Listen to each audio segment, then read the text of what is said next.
Hello, YouTube! I'm here to give some thoughts on the Overwatch 2 spotlight that happened yesterday. I've played a bit of Overwatch on the channel. It's a game I've played for some time now. I played it since like the early beta of Overwatch 1 even. That's how long I've been in the game.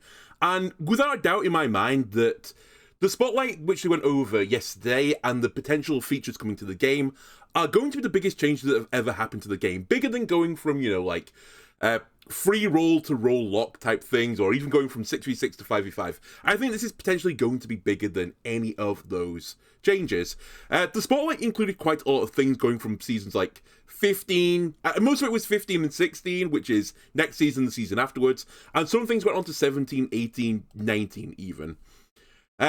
I'm just going to tell you right now, I'm not going to go over this. I'm just not that interested in cosmetics. If you like cosmetics, go check out the spotlight for yourself. It is available on the old Play Overwatch YouTube channel.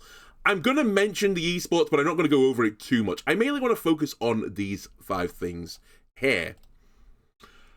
So let's start with what I think is the biggest thing on this list, and this is perks. Perks is going to be a new gameplay element that is added to the core base game, i.e. it's going to be in quick play and in competitive and the esports going forwards. So what are perks? Well, the perks are effectively like these additional elements that you can get added onto your character during the course of the game. If you look on the character screen, this is how it will look on Tuesday, because these are going live in Season 15, by the way. On your little icon bar in the bottom left corner, there is now a number here. And you can't see it right now because the bar is actually completely filled, because 3 is the max level. But there will be a blue bar here as well, which looks like an experience bar, because that's effectively what it is. Characters will start at perk level 1, which is basically the base character. You have no bells and whistles attached beyond what you normally have. Through dealing damage, and it's not fully clear of all the gimmicks yet, but I think there are like catch-up mechanics, like, oh, as the game goes on, the faster your perk experience bar will go up. And also, if you kill people at higher perk levels than you are, you'll get like more experience for that. So people will, like, number crunch eventually and figure out exactly how the system works. But generally speaking, if you're dealing damage, your perk bar is going up. And you'll reach a point where you fill your bar, and then you will go up to level 2. And at level 2, you will unlock something called a minor perk. And these minor perks are going to be things that slightly change your character in some way, like maybe reduce a cooldown, maybe very slightly alter the way the ability works, but they're not going to have these drastic gameplay changing effects on them. If you keep playing as that character longer and longer, you can then go through another bar and level your perk up to 3, and 3 is the max level. You cannot go higher than 3. And at level 3, you will unlock the major perk. And major perks have quite drastic changes on your kit, including in some cases just changing your kit entirely. For example, just mentioning one off the top of my head, Orisa can lose her spear spin, and it goes back to the old default Orisa shield from Overwatch 1 instead. She gets that ability back. So these can be extremely large changes to the kit, like potentially huge buffs to the heroes as well, considering, the game exists in this state right now, and potentially the game is going to exist in this state if you can get up to perk level 3 over the course of a game. Just to run this thing forward a little bit, I don't want to go over the entirety of this video because, as I said, it's a 34-minute video, but it shows you on here, for example, of selecting your perks. So in the case of this video for the old Torbjorn, do you actually show it, or have I picked the worst possible moment? I may have picked the worst possible moment. I want to show a bit where it shows what perk you're taking.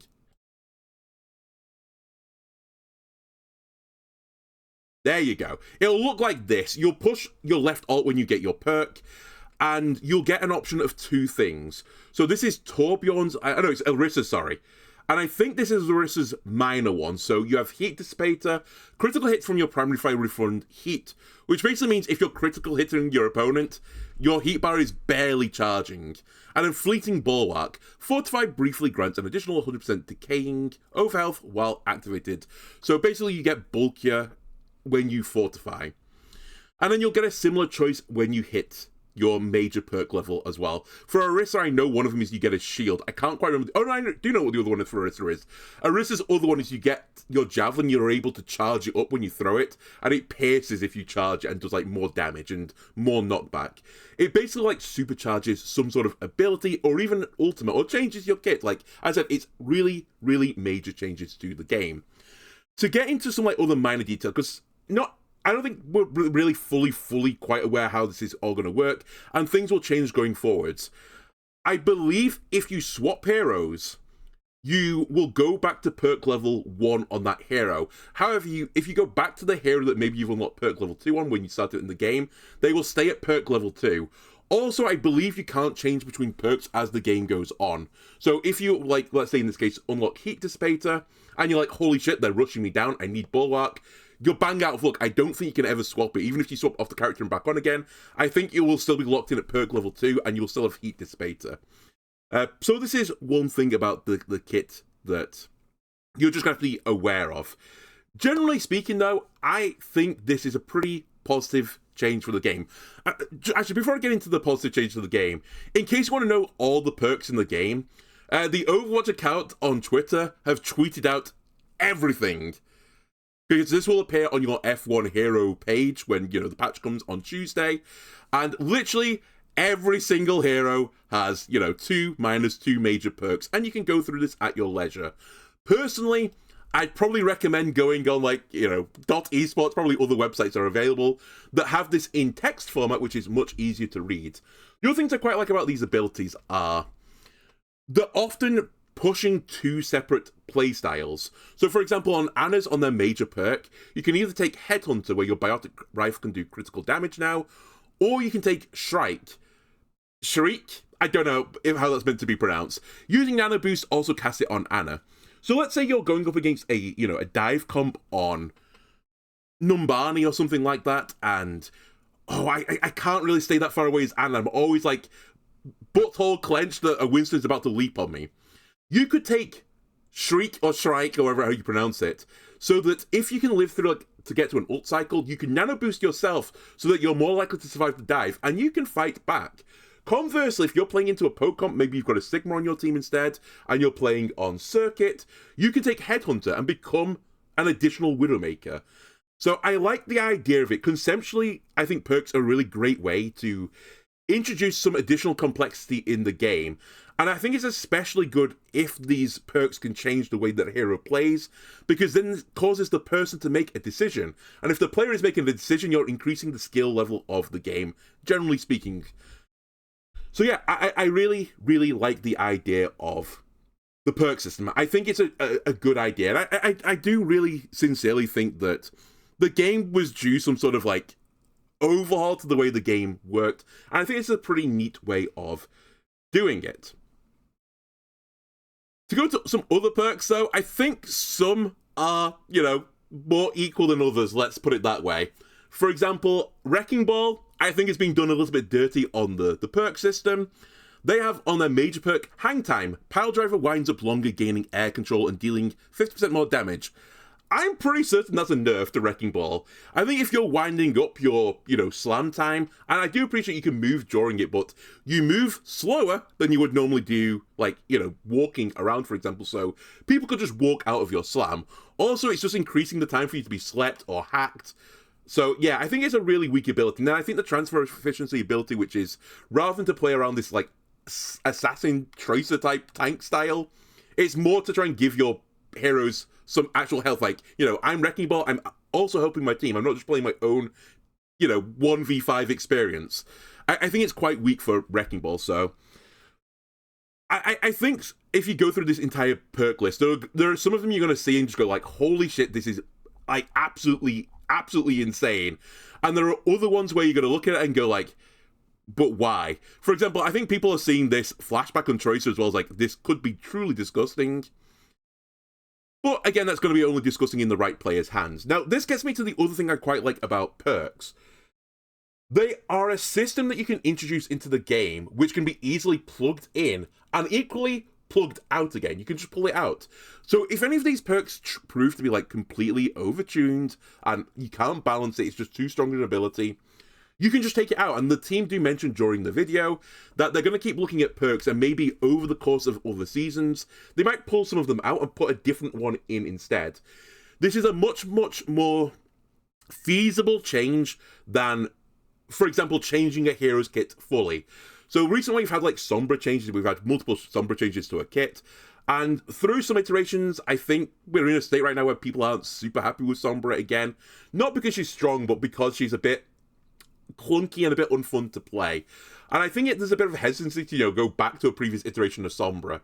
If this was like introduced via a perk list instead, these changes, then you potentially could just remove the perk going forward if it doesn't work. And if something does work, maybe you move the perk from the perk list into the core kit. So I actually quite like the idea of perks from a general standpoint.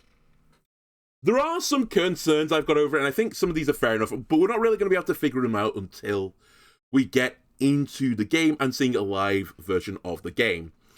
One of the issues I think most people have got with this, or potentially like from just thinking about how the game works, is it going to increase the ability for teams to snowball?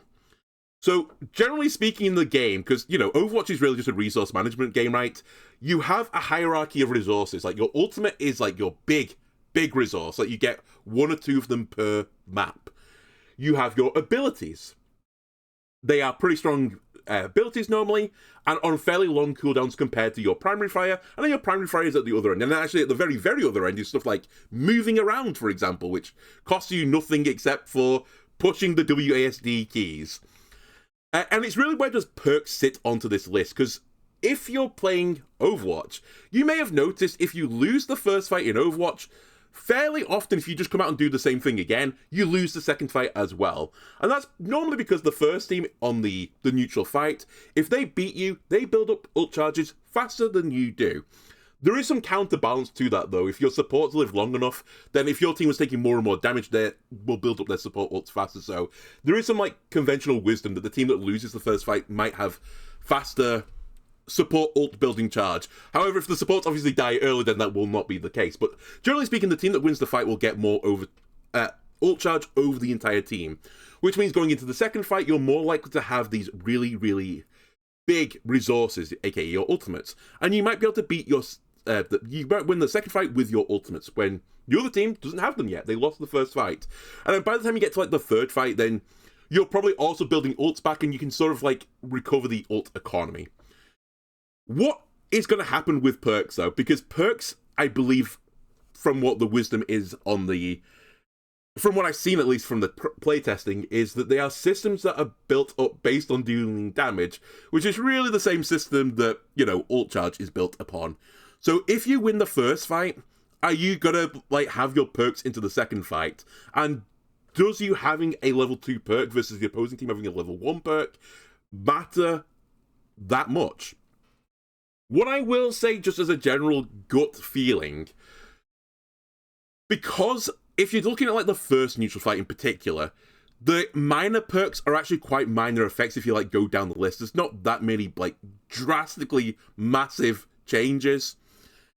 Perhaps that the minor perk is not strong enough versus an opponent just swapping their hero. And this is another weakness, because if you swap heroes, you're losing that perk charge, as well as any ult charge. So it sort of punishes you from wanting to swap heroes. And the core gameplay of Overwatch is hero swapping, right? That's why you can do it in this game, and not in other games like other MOBAs. For example, Dota, or Pokemon Unite, or League. You can't swap your heroes mid-game. And that's kind of one of the nice things about Overwatch, is you could always play to counter your opponent heroes. Just as a general rule of all of this, though, I think the general premise is being a little bit overstated right now, that a lot of people are saying this is going to just punish counter-swapping, and therefore, if the opposing team comes out on a stronger comp first, or the counter-comp to your comp, do you just lose the game from there because they're going to build up their perks? You're going to have to swap, you're going to lose your perk charge, your ult charge, and then you're going to have a miserable time for the next minute or so. I think the minor ones are so minor that it'd be better just to swap onto a better comp. So there is some sort of counterplay to that, in my opinion. So I think that knocks off two of the things for starters. Then a lot of people have complained about potentially some of these things aren't balanced right.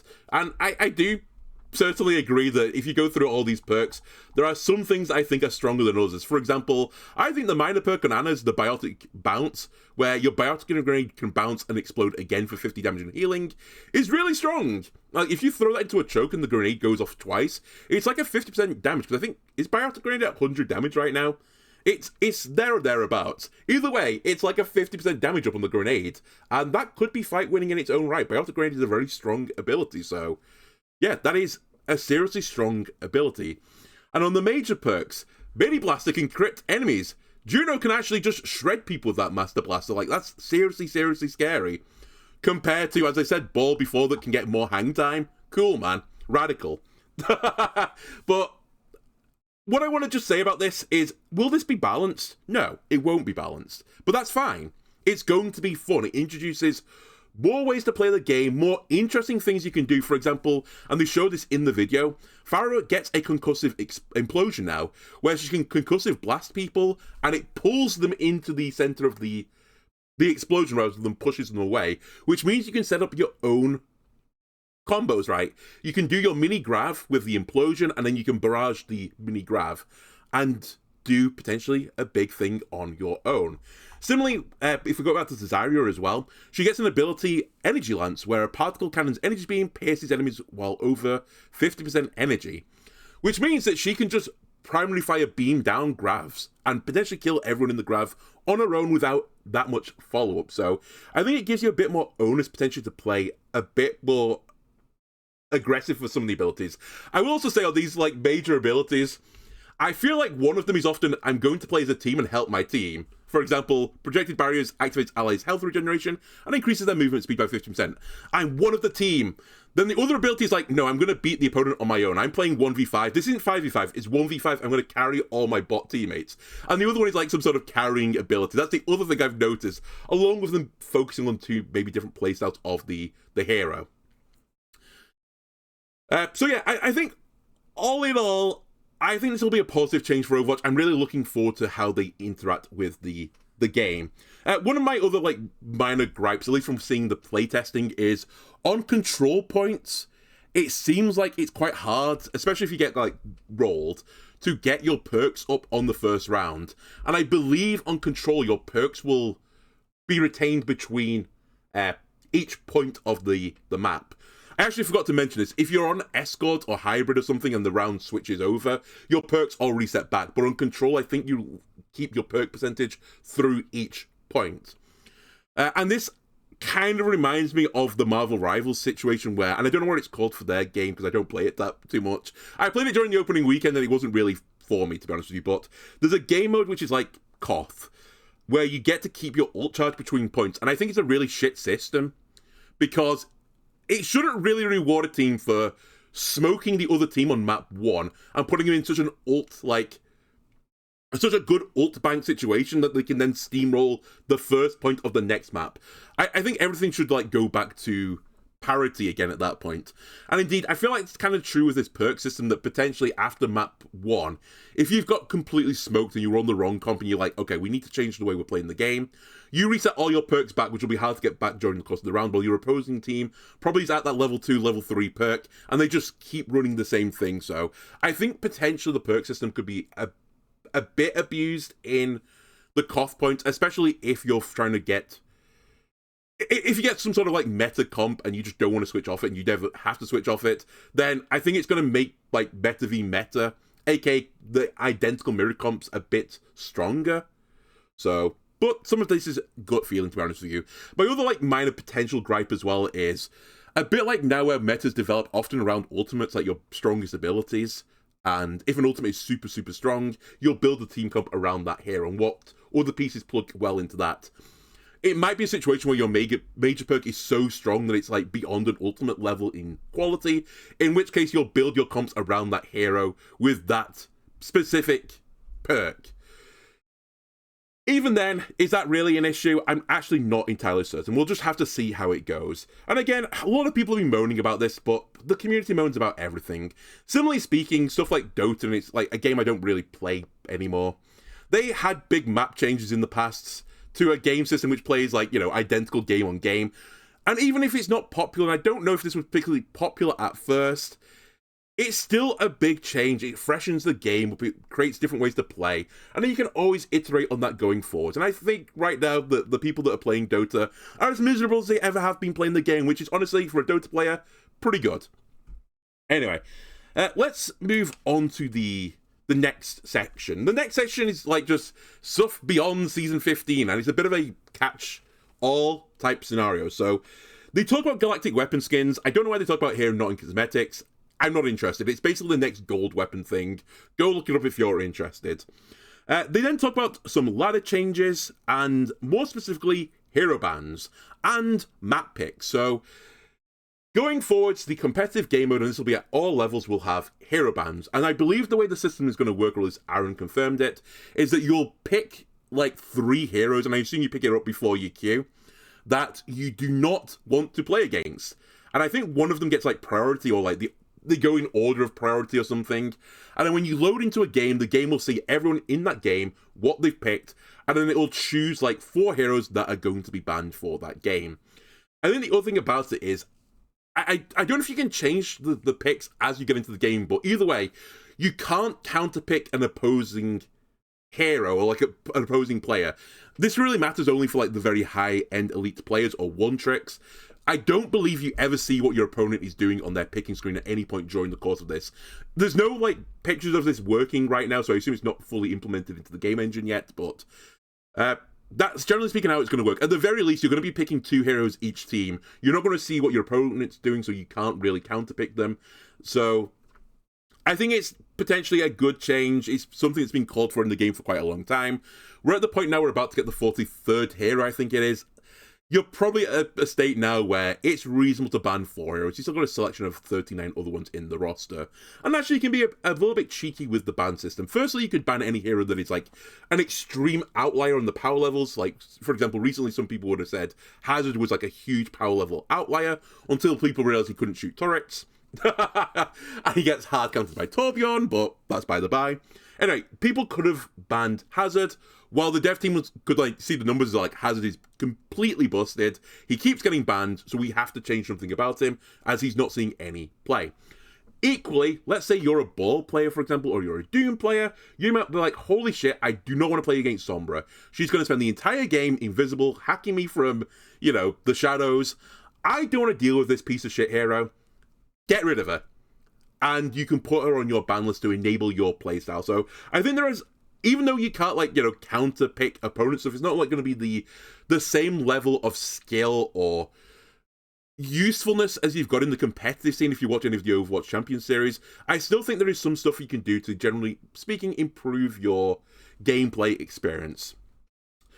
To move on to this as well, I don't really have a picture for this, but there's also going to be map picks where I believe when you load into a game, you'll get a choice of 3 maps that you can go to, and then everyone in the game picks the map that they want to go, and I assume it's going to be like Mario Kart style, where it's going to go and it's going to be weighted based on the number of times that someone picks that map, and it'll pick a map out of all of those 3.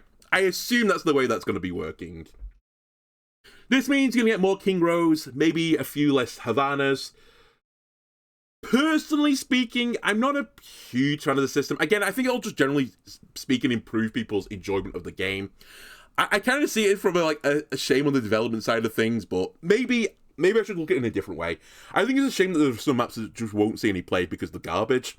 At the same time, though, surely this just gives the data to the people that are working on maps to be like, holy shit, no one is picking Havana, no one's picking Circuit. Why is no one doing this?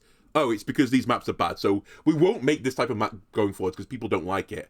King's Row, though, is seeing a lot of pick rate. Oasis is seeing a lot of pick rate, so people want to see some cough maps. People like to see these hybrid maps where there's not hugely long sightlines. Cool. We'll do that going forward, so I think there is, low-key some nice things about this. They then talk about some other things, I think hero portraits are coming back, loot boxes are coming back, hurrah! Now, you can't buy the loot boxes just to, get this out of the way early. It's just stuff that'll go into the battle pass. You push the button, you get your loot, which I think will be composed of shop-related stuff, and you get a nice reward for it, like a little secret bonus type thing that you don't know exactly what you're getting. I think it's nice, it's quite dopamine enriching to do that type of thing, so I think it's a relatively positive change, but all these people that are going oh, we went from Overwatch 1 to Overwatch 2, we got rid of loot boxes, and we got rid of this, and they're just bringing it back. It's not quite the same as the old loot boxes, though, because you don't have a metric to pay for them. At least right now you don't. They're literally just earned rewards through playing the game. And that I'm okay with. Anyway, I think I'm going to now move on to the next section, because the Season 15 and beyond stuff was a lot of little small stuff. I think the big thing was really heroes bands and map picks, so let's move on to now the... Oh, I forgot one other thing on this, actually. This is actually quite a neat change. Again, this is on 15 Beyond. They're working on a system that's going to be implemented on the F1 button, I believe, where rather than it just saying, like, you know, my skill is this, I shoot like a disruptor shot, it will actually show you what the damage numbers are on them and any effect that comes with that, which I think is a fantastic change. It should have always been in the game.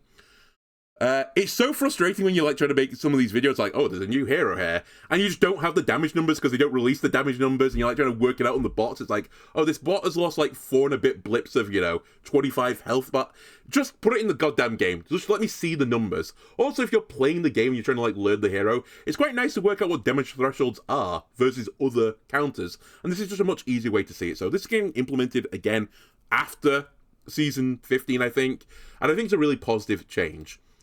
Anyway, now we get to the 6v6, and this is actually one of the few sections that I'm just going to play out, because there's actually kind of some interesting topics in this, and some things like I really disagree with the philosophy going into their plans, so let me just play this out for a minute. I'm really excited to join you today to speak about what you can expect from events this year. One of the biggest ways the team has been exploring new ways to play Overwatch 2 is through 6v6 tests.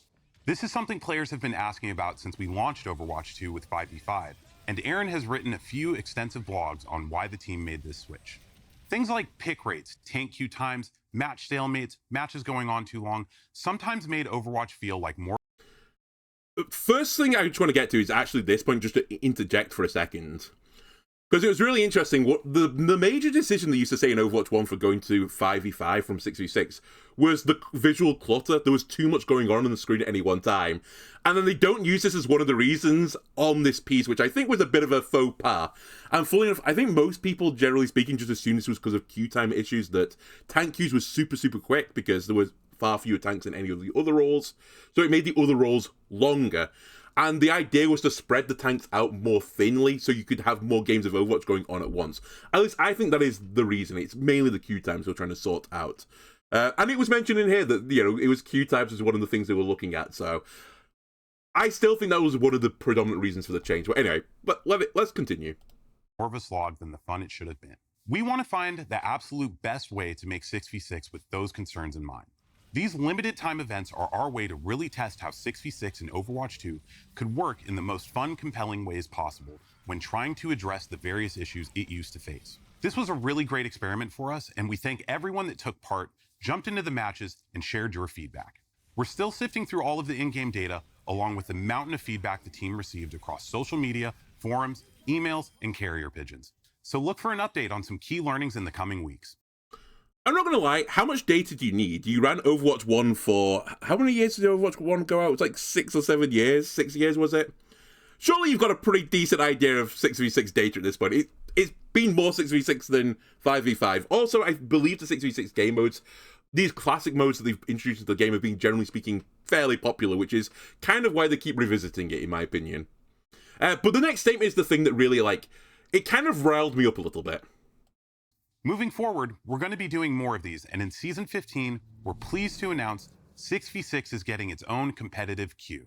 This will be an open queue, but with a max of 2 tanks per team. Not all of our events are just purely to... Why? Like, I don't understand. This is so unbelievably stupid. You may have missed it, because I think people did just miss this. An open queue, but with... You hear it? Do you hear the problem? We're pleased to announce 6v6 is getting its own competitive queue. This will be an open... It's this bit. Open queue, but with... Why? We've seen this already. You have the data on this already. So all these tests they've been doing, you know, on like the quick play like settings where it's been 2-2-2, like basically the latter version of Overwatch 1. They've then tried these modes where it was like you could have no less than one of a role, no more than 3 of a role. And I think, generally speaking, they've both been pretty popular. Like, there's clearly some heroes in the game that were never designed with the idea of them being the solo lone tank. And they feel really shit to be the solo lone tank. Roadhog is like the big obvious one, where he kind of wants to play this flanking assassin-like style almost, and he simply can't, because he has to be somewhat on the front line now. If you only have one tank, he has to be playing the objective to some degree. Why go through all these tests where they're popular and then you open it out as open queue, which means that you could play a system where you have no supports. You could play a system where you could have 2 tanks and 4 DPS, and the system would be fine. You could play 1 tank, 5 DPS. You could play 1 tank, 4 DPS, 1 support. We've seen this already. We've seen open queue. And we went away from open queue because it became toxic, right?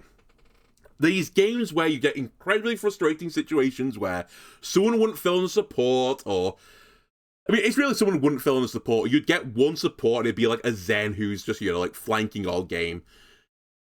The game improves with some degree of structure. Now, it's a real fine balance between the structured gameplay being really boring eventually, like it can get solved easier, versus the many, many moving parts that OpenQ has. But I think as a general compromise, guaranteeing that every role had a hero in it was a pretty solid idea. So I don't understand why you would do all these tests, especially tests focusing on keeping roughly 2 in a row. And I will also say in that, I don't know if was it called Kingmaker or something? I can't actually remember what it was called now. The no less than 1, no more than 3. If you played any of those games with 1 support, they felt really shit. Like, it seems like 2 supports is the real sweet spot where a support can actually protect another support, for example. Why go through all these tests and then make it open queue? I do appreciate they've put it competitive, and that's what most people said. Like, I will play the 6v6 game mode. I'll go, I'll play Zarya with my buddy Reinhardt, that I used to play Overwatch 1 with, and I'll enjoy the hell out of it. But I really want it to be in a competitive setting. I want to know if I'm the best at old Overwatch 1. Why do all of this and then put it back into a state in a form that was not enjoyed in Overwatch 1, and we moved away from it? I just don't understand. Like, it makes absolutely no sense to me whatsoever that they've done this. So I kind of, if I was going to be mean about it, I'd say they were almost hoping that this fails because they don't want to move towards 6v6 because it would cost a lot of work to basically do this, especially now they've introduced a perk system, because how will perks between tanks interact with one another? So I don't know. I think it's going to be interesting going forwards. I think there's certainly a split in the player base. I think there's a lot of people that want 6v6 back because they miss playing with like their tank buddies. And I think there are some people that are quite happy with the 5v5 format because it's more of an FPS rather than like a MOBA style ability type game. I just thought this was like really disingenuous, though, the fact that it's going to be a open queue setting. So that's my piece on this. I actually don't think it's worth souring the entire video for it, but I was a bit disappointed. It's also worth noting, I'm not going to go to this now, but the next classic game mode, because currently they're running Moth Meta, which actually I've not been able to check out yet, which had DPS Doomfist and the original Sombra in it, and the Moth Mercy, where she could resurrect like 18 people at once. Actually, I should be more clear on that. She could resurrect like 4 people, but like consecutively if she valved. Something along those lines. The next one is going to be Goats, which is kind of a divisive meta. I will say it's definitely an iconic one. It was a meta for an entire year that involved none of one of the roles in the game, and was one of the things that caused people to go from open queue to role queue. Which seems really weird. It's like, oh, we're going back to, open queue, and we're going back to Goats. People love Goats. It took a year of us trying to balance the game around Goats, and we realized we couldn't do it. So we had to remove the ability for you to do it. We actually had to change the fundamental aspect of the game so that Break wasn't broken with 2 other supports. But, I don't know, it made me laugh. Anyway, Goats is coming out again, I think, midway through next season, so if you want to play Goats, now you can. Just one more game, bro. The next thing I'm not going to talk about too much, I'm just going to let this run off in the background. They've announced 2 new heroes. One of them is going to be coming in Season 16, and this is Freya, a Danish bounty hunter-like hero, who is going to have a crossbow, and is basically like some sort of sniper-esque hero. She kind of reminds me a little bit of Hanzo in some metrics. So, from what we've seen, her crossbow is like a rapid-fire shot like this, which I think is a primary fire. And, that's what you're going to do if someone gets close in your face. You also have this mode, where if you right-click, you fire off an explosive bolt that sticks on the target and goes beep, beep, beep, beep, and then it explodes for some pretty big damage. You also saw on here that she has extremely good vertical mobility. She has like this updraft-like ability which takes her far into the air, and then when you right-click on your explosive shot, I think you hover in the air. Like, it's really cool when you actually, like, watch it with people doing it. She's also got a bit of horizontal mobility where she can do this, like, you can leap from side to side. And if you right-click at the moment, it slows down. It almost looks like it's slowing down time, but it slows down your movement so you can be more accurate in the shot. So she's kind of a mixture between, like, this sniper hero and some sort of rapid-fire-esque ability. As I said, it's kind of like Hanzo having storm arrows as an ability where you can rapid-fire off some shots if someone gets close to him, but then it's obviously mainly around single-target big damage. So yeah, she has this updraft ability. She also, as it'll show in a moment, has this leaping ability where she leaps forwards, and I think it like reloads her explosive bolt when she does that or something. And then finally, as we'll see in a moment, she has an ultimate which is a bolus, where she fires off this, bolus, wraps around enemies. I think it slows them, and then eventually explodes after pulling them together. This, combined with her right-click, seems like it could be a potentially disgusting combo since it is an explosive bolt, so it has AoE damage. So your explosive bolts, when you bolus them, it pulls them together, your bolt goes off, the bolus goes off. And from what I could see on some of the testing of some of the people that were playing the game at Blizzard HQ on the release, it seems to do about 75% of the health bar on a squishy hero if you do that, so it's almost certainly just looks like another Grav-like combo, and Grav is a pretty strong ult, especially give it to a DPS hero, so I think the kit looks fun. I think it looks quite engaging. It definitely looks like a high-skill hero with the right clicks, sniper abilities. But we won't really see how strong this hero is until they're actually in the game. And they're not going to be in the game until Season 16, so I don't want to dwell too much on this hero. The other hero they announced is codenamed Aqua. Can I find an actual screen where I can see the full thing? You can kind of see it on the precise seeking screen. We have no abilities on this character other than that they have some sort of, oh my god, this is actually frustrating me. They have some sort of water primary fire type thing. They're also going to be a support. Aaron confirmed it was a support. I don't think it's actually in this video. He probably leaked it, but hey ho. And I think they're coming out season 18 or something, and this isn't the final name. It's not going to be Aqua, it's just a project name. There's not a lot you can glean from this, but just be aware that this hero is coming forwards. I actually think they kind of look like, and again, going back to Dota, I think there's a character called Grimstroke or something, because I think this looks like a bit like a paintbrush, and then there's this water thing that goes into it, so maybe they're splatooning and painting water all over the map, and it might be healing water. Who knows? Anyway, that is going to be so far into the future, but it's again nice to see that they have things planned going forwards. Then we move on to, I think, could be the most divisive thing that has happened to Overwatch 2 since PvE didn't happen to Overwatch 2. And it's a new game mode that they're going to introduce called Stadium. And this is actually a full-on game mode. Effectively, it's akin to something like Quick Play on competitive. So it will be its own standalone feature. And it's going to be a competitive feature. No Quick Play in it. It's just competitive. And the way this game is going to work is it's basically going to be like the Anubis Wrath events and Junkenstein events where they had these abilities that would go on to heroes that could buff them between rounds of the PvE stuff. And you get Reinhardt with 3 fire strikes and that type of thing. It's basically those systems which were really just scrapped elements from PvE, bundled together into its own game mode. And it sort of reminds me a little bit, and I say this kind of loosely, of something like Deadlock, for example, in the fashion of the system. So the way this is going to work is you're going to have 7 different rounds of this game mode, and each of the rounds within the game mode are going to be short versions of existing game modes. For example, there is Push in there as a pool thing, but the push maps are only 3 minutes long, and you only have to go to the first checkpoint. There's Cough, but the points tick up as fast as a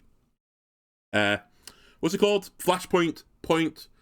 It's that type of thing, and you go between 7 different maps as well. That's the other key thing. You could be on Anubis.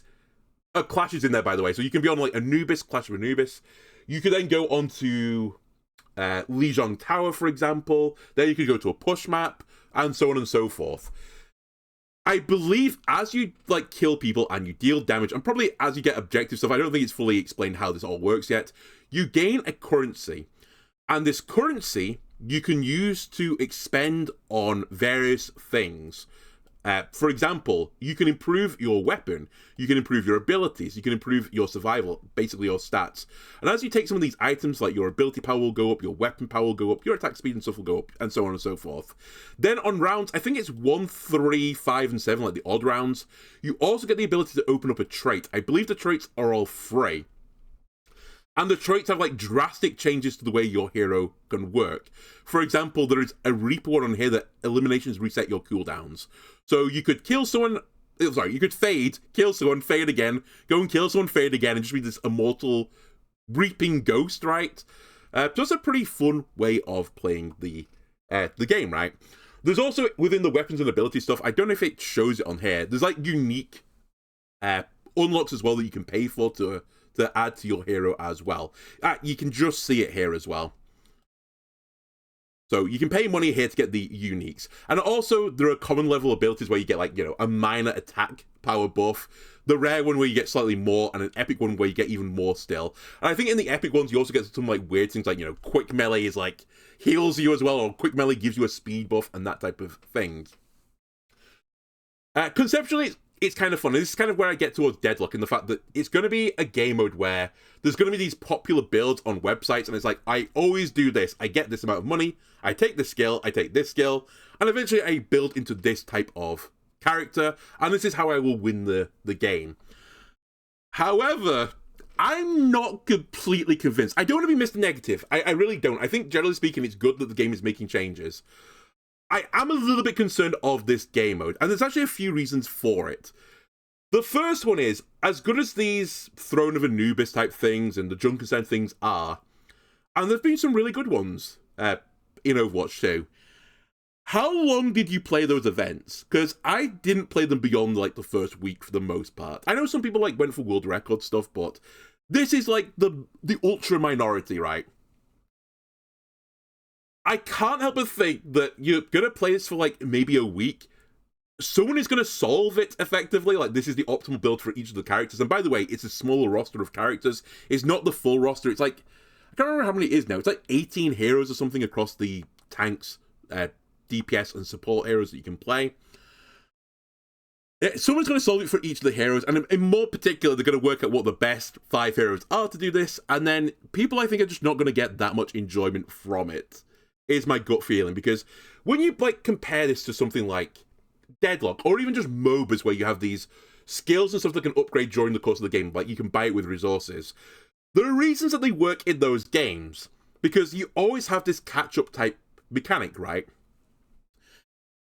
And you can catch up in various different ways. For example, in a MOBA, you can just go and farm some creeps, right, and get money that way.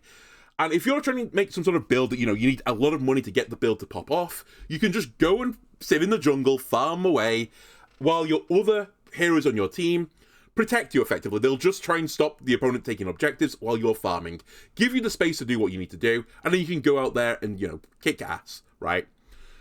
Alternatively, you could go behind against an opponent, and then you could start playing around them a little bit. You could start playing different objectives, for example. Like, you get some scouting information that, you know, all the guys are on this side of the map. We're going to go to the other side of the map, and we're going to push your towers, or something like that. And Overwatch doesn't really have that. It's just, you know, it's a single objective versus single objectives thing, especially with, like, you know, Push, Clash, and Koth. The teams are going to just come together and grind against one another. There's no creeps either, so you can't just go and farm and do something. You have to fight for your life. And I can't help but think that one team will get ahead after, you know, like 1 or 2 rounds. And it's going to be a gap that is just impossible to close. Now, there is a catch-up mechanic in the game, I will concede.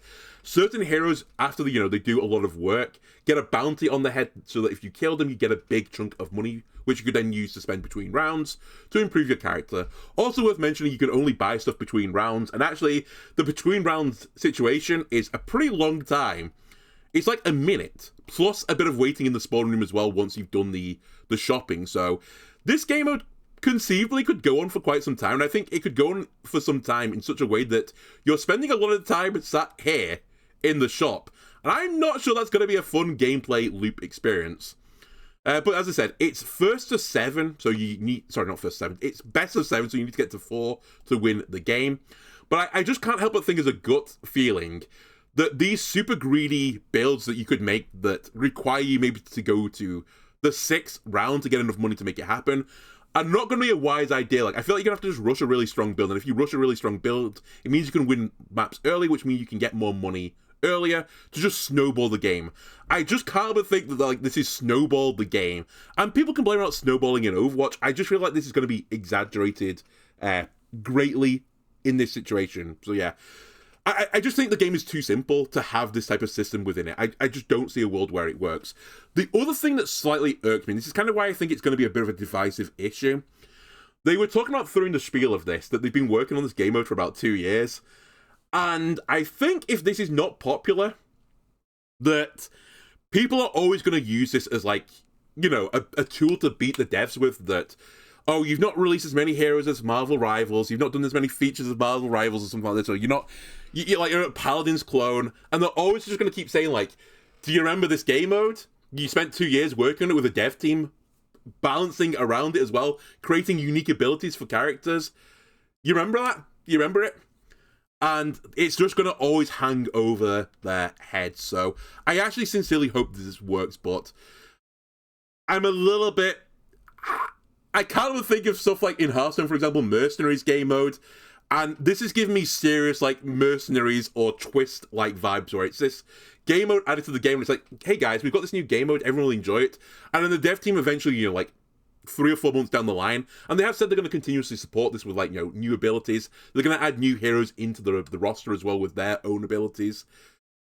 I can't even think, like, 3 or 4 months down the line, they're going to go, like, holy shit, this is worth a lot of effort, and there's not a lot of people playing the game mode anymore, because after, like, you know, a week, people solved it. So I'm really, really not convinced. I'd like to be proven wrong on this one. And what I will say it has going for it is, it has a competitive ladder so people can be the best in the world at it. And anything that has a competitive ladder will immediately draw people to the game mode, because people want to be the best at something. The other thing to get with the, like, you know, the 2 years of development cycle, there are some maps in this game mode which have been designed purely for this game mode, which I think is a really stupid idea as well. Like, I would understand the point of building a map for the base game mode, and you use parts of that map, like elements of that map, to be in this game mode, because there's not really a huge expense associated with that then on the map design, right? Because if this game mode flops, you still have those maps for the base game. Now, for example, like, Paris has been shown as one of the mini push maps in this game mode, but I believe it's not going to be extended out to be a full push map. So if this game mode flops, then all this time you've wasted on reworking Paris from the 2CP map to a mini push map for this game mode, basically worthless. But I can guarantee you that the base game would have loved to have seen some more map variety. Throwing that out there. So yeah, I'd like to be wrong on this, but I have some reservations, let's put it that way. The final thing, I'm not going to go through the cosmetics. If you really want to, like, they show through the cosmetics, like, there's going to be Doki Doki Overwatch and that type of thing. The final thing to get to, though, is the Overwatch esports side of things. I don't want to dwell on this too much, but there was a question immediately of, like, how is perks going to work with the Overwatch Champion Series? Because the perk system drops on Tuesday, and the Overwatch Champion Series is currently in a stage, like, playoff type scenario. And obviously this is happening midway through the stage. And Bailey basically just tweeted out and said, hey, I'm adding some context here. We're just putting this in the game mode. So if you want to watch some slapstick, batshit insane Overwatch at the highest level, not tomorrow. I think I'll upload this today, which is Thursday, but not Friday the 14th on Valentine's Day, but on the 21st, you're going to see some crazy Overwatch. In fact, I don't know who gets it first. Is it going to be Japan and stuff? Are they going to be getting it on the morning streams? Maybe they are going to be. Either way, when this patch happens, whoever gets the next Overwatch Championship Series slot, there is going to be some batshit crazy games, because no one is going to know how these perks work. No one's going to know exactly the best way to use the perk system. No one's going to know how to play the game properly anymore. And it's going to be played at the highest competitive level. So I'm really looking forward to it in, like, some sort of twisted way. But I imagine if you're a player, this is ultra stressful. Also, it's not really great on the whole competitive scene, like the competitive integrity of the game, that it's basically been played on 2 different patches halfway through a stage. It might be like one team was like really good on the previous patch, and another team is really good at the next patch, especially with like this huge gameplay change. It's not even just a patch. It's the game is changing entirely how it works, so I don't know. I kind of look forward to it in a really twisted way, but I feel for the players. I think they've been done kind of dirty, but after, the OWL client and all that stuff has like got into oblivion, they really just have to play it on the match client, and what can you do about it? So I think it was more like the Overwatch Champion Series would rather this had been pushed back a little bit further so that they could have finished this stage before the stuff got implemented. But I don't think the competitive side and the development side are really talking to one another, so they just have to take it and accept this is what it is. Anyway, I hope you enjoyed this. As I said, the base patch for the perks is going to happen in Season 15, which will be on Tuesday. I think Stadium is Season 16 exclusive. So is Freya, but Freya will probably get like, that weekend early release sometime in Season 15, so I don't want to doom and gloom it because I kind of doom and gloom the end of the video a little bit. I sincerely think that I'm pleased with what they're doing. They're trying to freshen up the game and keep it good, right? Even if there's stuff in here that doesn't work, I think eventually we'll get there. So I'm really looking forward to it. Anyway, thanks for watching, and I'll see you again next time. Bye!